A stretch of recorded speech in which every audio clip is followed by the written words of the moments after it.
आज लोग संस्कारहीन क्यों हो गए हैं? संस्कार की तरफ ध्यान है तो धन तो हो गया, संस्कार चले गए।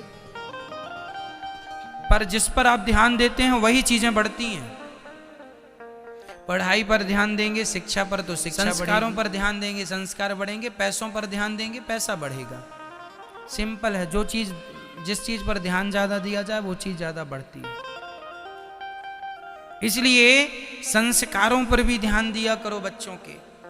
संस्कार कैसे होने चाहिए? आज जो संस्कार हैं बच्चों के, आप लोग लापरवाही कर देते हैं, इसलिए बच्चे शराबी हो जाते हैं।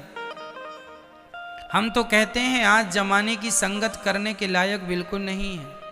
अच्छे लोगों की संगत में रहा करो, अच्छी बातें हो, अच्छी संगत हो, सब बिगड़ जाएगा। बहुत ज्यादा हम गलत लोगों की संग ना उठे बैठे, नहीं तो संगत से गुण आते हैं, संगत से गुण जाएं। इसलिए जीवन में संगत जरूरी है, अच्छे लोगों की। सुनार की तराजू में मक्खी जाकर बैठ जाए तो मक्खी भी 2000 की बिक जाती है। क्यों? और वही मक्खी जाके सब्जी वाले की तराजू में बैठ जाए तो उसकी कोई वैल्यू नहीं है। वही सिंपल भाषा है ना। देखो, यदि सुनार की तराजू में जाकर के मक्खी बैठ गई तो एक मक्खी यदि 1 ग्राम की भी हुई तो 1 ग्राम सोने की कीमत क्या है ना? यदि 50,000 रुपए तोला है सोना, तो फिर 1 ग्राम भी तो कुछ कीमत रखता होगा, ठीक है ना? तो 5,000 की होगी मक्खी, लो भैया। यदि आधे ग्राम की भी निकली तो फिर भी 2500 की है। किसकी तराजू में बैठने से उसकी कीमत बढ़ गई? और सब्जी वाले की दुकान में 100 मक्खी बैठी रहे तराजू में, मक्खी की कोई वैल्यू नहीं। संगत का प्रभाव है। आप किनके संग बैठते उठते हैं ये भी जीवन में बहुत प्रभाव डालने वाला विषय है। यदि शराबियों की संगत है तो आपकी क्या कीमत होगी आप देख लो। संगत से गुण आते हैं, संगत से देना। ठीक है मैया जी, ऐसे संस्कार दो कि वो अच्छे बने, योग्य बने, देश प्रेमी बने, देश के लिए काम करें, नाम कमाएं, इज्जत कमाएं, देश की सेवा करें। काम संस्कार दोगे तो अच्छे ही अच्छे। तो हमारे संस्कार 16 संस्कार में सबसे श्रेष्ठ संस्कार क्या है? बड़ों का सम्मान करना, बड़ों का आदर करना, बड़ों की इज्जत करना। संस्कार यही है कि हम अपने से बड़ों का सम्मान करें, आदर करें। संस्कार जरूरी है। अपनी बेटी को संस्कार देना, अपने बेटों को संस्कार देना।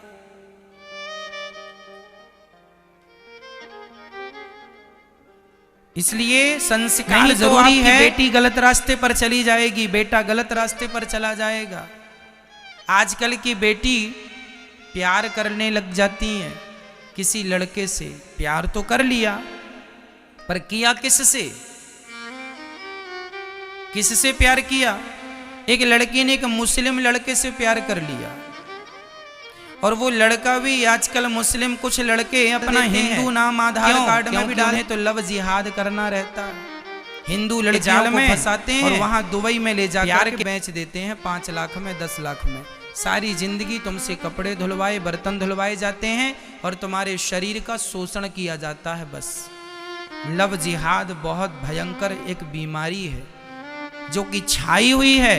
इस बीमारी को हमें और आप करना है दूर। कोरोना की तो वैक्सीन आ गई है, लव जिहाद की वैक्सीन केवल आपके संस्कार ही है। संस्कारवान बनाओ अपनी बेटियों को, अपने बेटों को, तभी ये दवाई होगी। नहीं तो हिंदू लोग हिंदू बेटियों को, ये मुसलमान लड़के प्यार के झूठे जाल में फंसा के बेच देते हैं। और ये लड़कियों को, हमारी बहन बेटियों को नहीं महाराज, वो तो बहुत अच्छा लड़का है, तुम्हारे सामने गाय को मारेगा, जिस गाय को तुम माँ कहती हो, पूजा करती हो, उसी गाय का मारेगा, मांस पकवाएगा और उसी गाय का मांस तुम्हें खिलाएगा, खाएगा। क्योंकि उनके धर्म में तो गाय का मांस खाना जायज है। तो जो गाय को मारने वाले हैं, भला उनके साथ मैं कैसे खड़ा हो सकता हूं, ये बताइए। यदि मैं उनके संग तो खड़ा हो जाऊं ही कहलाऊंगा। और आज जो नेता इन गाय के हत्यारों के संग खड़े हैं, वह भी उसी प्रकार के हत्यारे हैं। क्योंकि हत्यारों, भाई शराब की दुकान में हम खड़े होंगे तो हमें शराबी कहा जाएगा, हत्यारों के संग हम खड़े हो जाएंगे तो हमें हिंदू भाइयों कहा जाएगा। इसलिए कह रहा हूं, जाग जाओ, जान लो कि आपका हित किसमें है, अहित किसमें है। ठीक है, कुल मिलाके कितना ज्यादा आज धर्म परिवर्तन का धर्म परिवर्तन हो रहा है। हिंदू लोग क्रिश्चियन हो रहे हैं। क्यों क्रिश्चियन हो रहे हैं जानते हैं? ये क्रिश्चियन लोगों की इतनी हैसियत कि ये हमारे देश में हमारे हिंदुओं का धर्म परिवर्तन करा रहे हैं। इतनी ताकत कहां से आई? इनको आज एक नेताओं से मिलती है। कुछ नेता ही तो क्रिश्चियन हैं, लोग बड़े पद पर बैठे खुद जन्मजात क्रिश्चियन हैं। तो जब वही पार्टी के लोग, वो अध्यक्ष ही उनके क्रिश्चियन हैं, तो स्वाभाविक है क्रिश्चियनों को तो बढ़ावा वहीं से मिलेगा और धर्म परिवर्तन तो वहीं से होगा। नेता क्रिश्चियन, आप देखो कि आपके देश में कौन, मैं किसी का नाम नहीं लूंगा, चलनी आपके पास होती है, आटा आपको चालना पड़ता है, सुपड़ा आपके पास होता है, आपको ही सुपड़े से सही सही अलग गलत गलत अलग करना होता है। आप ये निर्णय करके देख लीजिए कि आपके देश में, हमारे भारत देश में कौन लोग हैं, कौन सी वो पार्टी है जो क्रिश्चियनों से स्टार्ट हुई है। आज ये क्रिश्चियन लोग उन्हीं के संरक्षण में क्रिश्चियन बना रहे हैं और धर्म परिवर्तन हो रहा है। भारत में गांव के गांव हिंदू क्रिश्चियन हो गए। कल को सब क्रिश्चियन हो जाएंगे तो हिंदुओं, तुम्हारा अस्तित्व खतरे में पड़ जाएगा। ना तुम ही रह जाओगे, ना तुम्हारे मंदिर ही रह जाएंगे, ना तुम्हारे ग्रंथ रह जाएंगे, ना तुम्हारी मां रह जाएगी, ना बेटी रह जाएगी।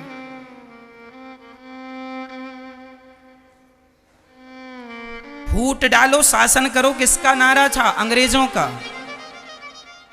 आज वही नारा चल रहा है ना। हिंदुओं को आपस में लड़ाया जाता है, कुछ लोगों को क्रिश्चियन बना दिया जाता है और फिर बाद में ये क्रिश्चियन लोग बड़े होशियार होते हैं। ये हिंदुओं के पास बैठ बैठ के अपनी बातें करते हैं और ऐसा मंत्र पढ़ते हैं, ऐसा बरगलाते हैं कि हिंदू लोगों को लगता है ये सही कह रहे हैं।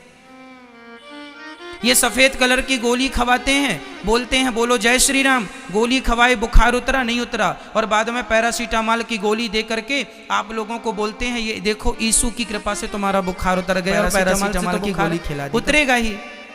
ऐसे जो हमारे गांव के क्षेत्र के जो बिल्कुल अनपढ़ आदमी है ना, हमारे जो लोग नहीं पढ़े लिखे, उन लोगों को ऐसे बरगला बरगला करके ये भड़का भड़का के ये धर्म परिवर्तन करा रहे हैं। और नहीं जागोगे बहुत बड़ा नुकसान हो जाएगा। चंद्रशेखर आजाद ना जागे होते तो लिख के ले लो, अभी तक भारत गुलाम होता। इसलिए कहता हूं किसी को जागना पड़ेगा, इनके खिलाफ खड़ा होना पड़ेगा। इसलिए मैं आपको समझाता हूं कि आप समझ लो, मैं ये नहीं कहता किसी का विरोध करना है, अपने भाइयों को बचा लीजिए, अपने हिंदुओं के पास जा करके अपने धर्म की बातें कीजिए ताकि धर्म परिवर्तन ना हो। आपको लगता है हमारा क्या बिगड़ रहा है, हमारा थोड़ी कुछ जा रहा है, जब जाएगा तभी मानो चला गया। वो अफगानिस्तान ही नाम था ना उसका, क्यों? अफगानिस्तान था ना, चला गया। राष्ट्रपति को भागना पड़ा वहां से, वहां के मंत्री मिनिस्टर को भागना पड़ा, आतंकवादियों ने कब्जा कर लिया पूरे देश पर। ऐसे ही तो हो रहा है। आज हमारे देश की एक बहुत बड़ी पार्टी क्रिश्चियन लोगों से शुरू होती है और वही अपनी जनसंख्या बढ़ाने के लिए सब हिंदू क्रिश्चियन, और वही इनका ये षड्यंत्र है कि इसे भी अफगानिस्तान बना के कब्जा कर लिया जाए। यदि नहीं जागे हिंदुओं तो आपका भी वही हाल होगा। इसलिए कहता हूं जरूरी, सजगता जरूरी, जागना जरूरी, जागरूक, अपने अधिकार के लिए तो लड़ो। हम ये नहीं कहते कि किसी क्रिश्चियन को तुम हिंदू बना दो, हम कहते हैं जो हमारे हिंदू भाई थे उनकी वापसी चाहिए, इसके लिए आंदोलन होना चाहिए। किसकी मर्जी से यह धर्म परिवर्तन हो रहा है? कौन है इसके पीछे? कौन है? आप अपने आप से प्रश्न कीजिए, उत्तर आपको मिल जाएगा।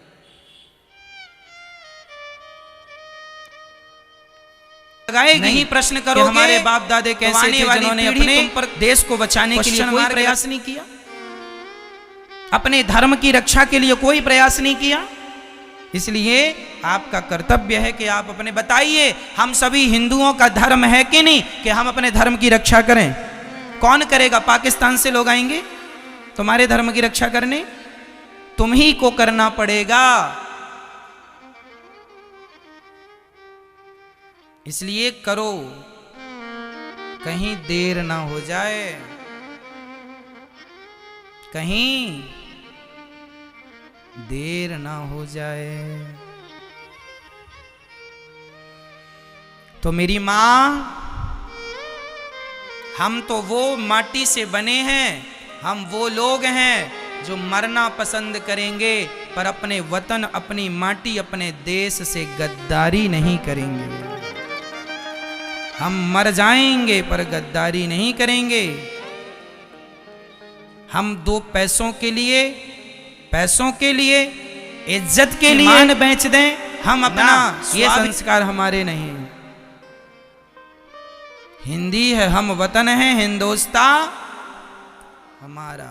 भारत माता की।